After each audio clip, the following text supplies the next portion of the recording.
esta enfermedad la mayoría de las veces debuta en la infancia, o sea, lo que quiere decir que los primeros síntomas aparecen en las 2 primeras décadas de la vida. Digamos que lo más importante es fijarse en los pies. Generalmente estos niños son un poco más torpes que sus iguales. Los pies pueden tener los arcos más altos, o sea, lo que nosotros llamamos pies cabos.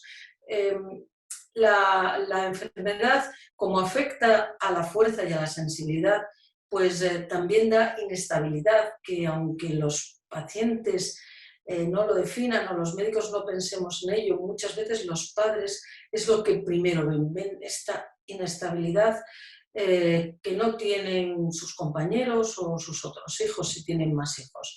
Con el tiempo se puede desarrollar una atrofia de la musculatura de la pierna y hay una inestabilidad de tobillos. La primera cosa que muchas veces se ve es que los niños tienen tendencia a andar como de puntillas, porque les cuesta ponerse de talones.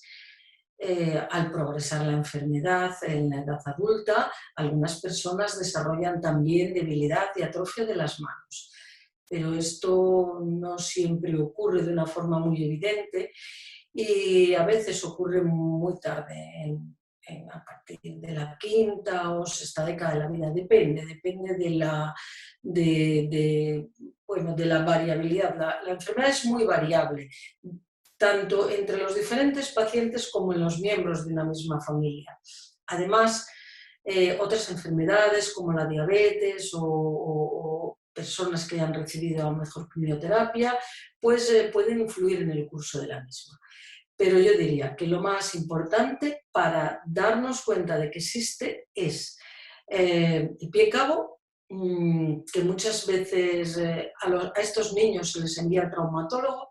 Afortunadamente los traumatólogos suelen conocer esta patología y nos los envían.